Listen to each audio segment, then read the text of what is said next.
O Congresso Nacional decidiu hoje manter o veto presidencial em relação ao projeto que propunha que planos de saúde cobrissem despesas do tratamento oral contra o câncer.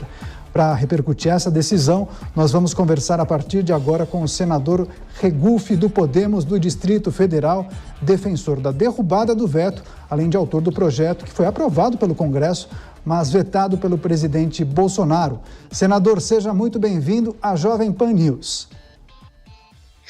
É um prazer receber o convite de vocês para estar aqui, mesmo numa noite triste, numa noite que o meu projeto foi derrotado. Nós conseguimos derrubar o veto no Senado Federal por 52-14, mas infelizmente na Câmara dos Deputados nós até vencemos, foram 234 votos favoráveis à derrubada do veto e apenas 209 contra. Mas para derrubar o veto precisava ter a maioria absoluta dos deputados, que são 257 votos.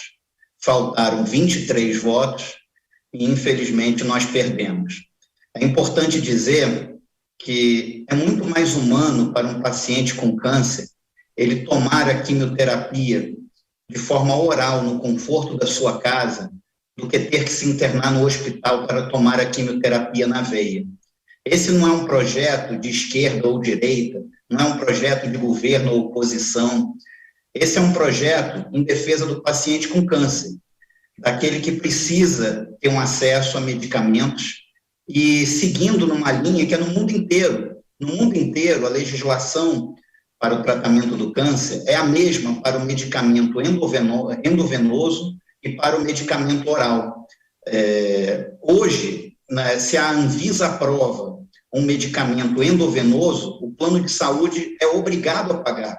O que o meu projeto fazia era simplesmente obrigar o plano de saúde a pagar quando a Anvisa aprovasse também o medicamento oral, como é em todas as partes do mundo. Não existe país do mundo hoje que faz uma diferenciação do medicamento endovenoso sobre o medicamento oral na legislação. Eu fiquei muito triste com a derrota. Acho que não é uma derrota minha, é uma derrota da luta contra o câncer. É um projeto que foi apoiado pelo Instituto Vencer o Câncer, pela Oncoguia. O projeto foi aprovado por unanimidade pelo Senado, depois foi aprovado por larga margem pela Câmara, e infelizmente foi vetado pelo presidente da República, que me parece que foi mal assessorado nessa questão. Ele foi mal assessorado, não explicaram para ele direito o que era o projeto, o alcance do projeto. Agora, senador, nós conseguimos derrubar o veto no Senado, mas infelizmente perdemos na Câmara. Aproveitando então essa sua resposta, porque o argumento de alguns parlamentares é que tem uma MP que justamente trata desse assunto. Inclusive, essa MP vence amanhã e os parlamentares devem apreciar justamente essa medida para saber se prorroga ou não. Qual é a diferença substancial entre o projeto do senhor e essa MP? A MP, ela melhora, mas ela não resolve o problema, porque continua tendo que precisar da aprovação depois da ANS. São duas agências reguladoras para aprovar, isso não existe em nenhuma parte do mundo. Basta uma agência reguladora, no caso a Anvisa, já deveria estar valendo. Como é no endovenoso. No endovenoso não precisa da aprovação da ANS. Basta a Anvisa aprovar. Imagine a situação de um paciente com câncer hoje, que está numa situação difícil e que se descobre uma droga para esse tratamento nos Estados Unidos. Essa droga já tem aprovação da agência dos Estados Unidos, mas não tem da Anvisa ainda. Ele fica na agonia que a Anvisa aprove esse medicamento. A Anvisa já demora a aprovar. Aí depois que a Anvisa aprova, ainda vai precisar de 6 meses para aprovação da ANS. É tempo demais para um paciente com câncer. A grande diferença da MP para o projeto é essa questão de precisar depois uma aprovação da ANS.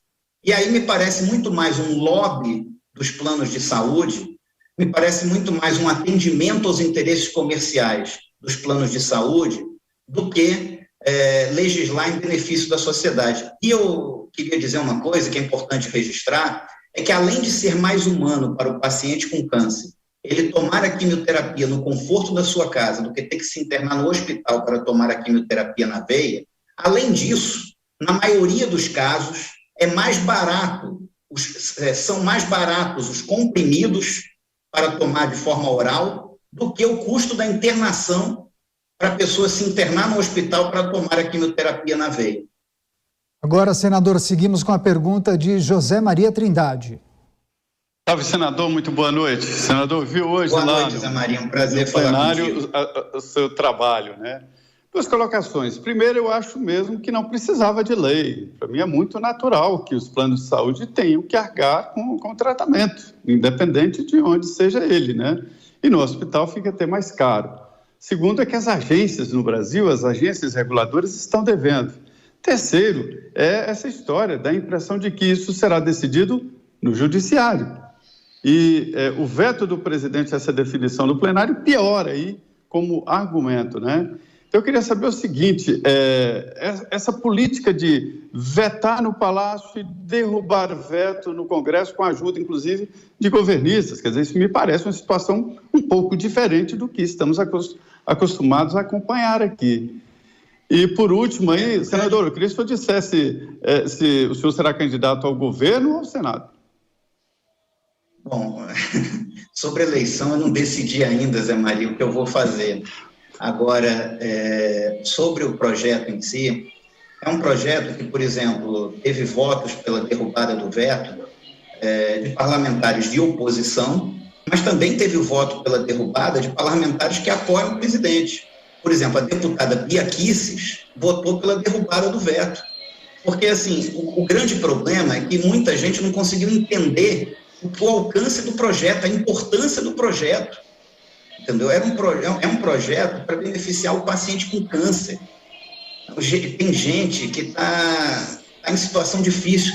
Agora as pessoas perguntam para mim, mas Regufe, se na maioria dos casos é mais barato os comprimidos do que a internação, por que os planos não queriam um projeto e fizeram esse lobby todo?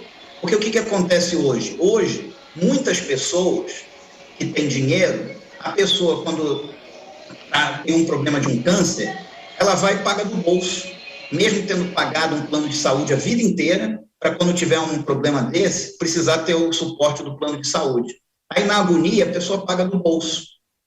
E aí, nesse vácuo de legislação, os planos estão ganhando. Então, agora, o custo é mais barato do que a internação. Se todo mundo resolver se internar, o plano vai pagar mais.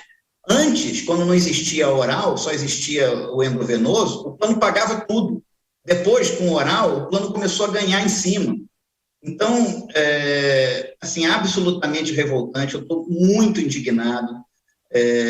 Você não sabe a luta do que é para você apresentar um projeto, estudar o tema, lutar pela aprovação do projeto, conseguir aprovar o projeto no Senado, conseguir a unanimidade do Senado na aprovação. Depois o projeto vai para a Câmara, eu luto na Câmara, consigo aprovar na Câmara, aí o presidente vai e veta o projeto, aí eu luto pela derrubada do veto, consigo derrubar o veto no Senado, e a Câmara, por 23 votos, eu consegui 234 votos, faltaram 23 votos, precisava de ter 257, e por causa disso, milhares de pacientes com câncer não vão ter acesso ao medicamento que precisam, e muitas vezes vão ter que se internar no hospital para tomar a quimioterapia na veia, correndo risco de infecções, e alguns vão ter que pagar do bolso, apesar de ter pago um plano de saúde a vida inteira para isso.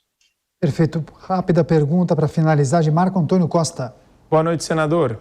Eu me solidarizo com a sensação de perda, mas eu, como liberal, eu tenho alguns problemas aí com relação a quando você fala, por exemplo, de mais leis a respeito do assunto ou de compelir aí os planos de saúde a arcar com um custo adicional que vai ser redistribuído entre todos que trabalham, todos que pagam esse plano de saúde, né? Todos os seus segurados. A minha dúvida é, quando você fala, por exemplo, isso acontece em todos os países, esse tipo de argumento não me convence, porque, por exemplo, eu sei que nos Estados Unidos não é bem assim, muda muito de estado para estado, inclusive, né? Dentro das legislações estaduais dos Estados Unidos. A questão é, não seria mais adequado você permitir que o mercado de seguros no Brasil seja desregulado para que isso contribua com uma força ainda maior para que as pessoas tenham acesso a planos de saúde mais baratos e que eles possam competir entre si? Marco Antônio, é o oposto. Primeiro, todos os países do mundo, inclusive todas as legislações, que nos Estados Unidos realmente varia de estado para estado, mas todas as legislações no mundo inteiro, elas dão o mesmo tratamento ao medicamento endovenoso do que o medicamento oral. Agora, ao contrário do que muita gente diz, isso não vai aumentar para o plano de saúde. Foi o oposto. Antigamente, talvez nós sejamos da mesma faixa etária, quando a gente era pequeno, só existia a quimioterapia endovenosa. Quando alguém tinha um câncer, a pessoa tinha que se internar no hospital e tomar a quimioterapia na veia. E os planos de saúde pagavam todo o tratamento. Com o advento da quimioterapia oral, que são os comprimidos para o paciente poder tomar no conforto da sua casa, os planos passaram a ganhar, porque algumas pessoas com dinheiro passam a pagar do bolso e o plano pagava menos internações. Então, esse projeto, se for comparado com o Delta-T inicial, onde o plano pagava todo o tratamento de câncer, com as pessoas se internando no hospital, os planos ainda têm lucro. Os planos ainda vão ter lucro. Agora, não é justo que alguém pague um plano a vida inteira e, quando precise, não tenha a cobertura do plano para o que precisa. E mais do que isso, os remédios, os comprimidos, são mais baratos do que o custo da internação, ainda com possíveis custos posteriores de infecção. Então, até do ponto de vista financeiro, e eu concordo com você, não existe almoço grátis, mas nesse caso específico, até o custo financeiro, se você comparar com o Delta-T inicial, que eram os planos de saúde pagando todas as internações de pacientes com quimioterapia, ainda assim os planos estariam ganhando. Só que os planos se utilizam desse vácuo de legislação no momento, e que muitas pessoas pagam a quimioterapia oral do bolso para ganhar em cima da dor das pessoas. E isso eu não posso aceitar. E eu, como legislador, tenho obrigação de criar uma legislação que seja uma legislação equilibrada, mas que seja justa. Essa é uma causa justa, é uma causa nobre, isso mexe com a vida real de milhares de pacientes com câncer no Brasil inteiro, e eu lamento que, depois da aprovação do Senado, aprovação da Câmara original, que tenha ocorrido o veto e que, infelizmente, apesar no Senado nós termos ganho e conseguido derrubar o veto, na Câmara, por falta de 23 votos, infelizmente, a Câmara não derrubou o veto, prejudicando milhares de pacientes com câncer. E é um projeto que tem o apoio de todas as associações em defesa do paciente com câncer. Instituto Vencer o Câncer, Oncoguia, mas combati o bom combate, estou triste, claro, revoltado, mas eu fiz a minha parte, pelo menos estou exercendo meu mandato com dignidade. A decisão do Congresso não me interesses comerciais. Perfeito. Senador, então, tratamos aí da decisão do Congresso que manteve o veto ao projeto de lei que facilitaria o acesso a um remédio contra o câncer. Eu agradeço muito a participação do senador Regulfi, do Podemos do Distrito Federal. Senador, volte mais vezes aqui à programação da Jovem Pan News. Obrigado pelo espaço e pelo carinho de vocês. Agora 10 horas e 44 minutos.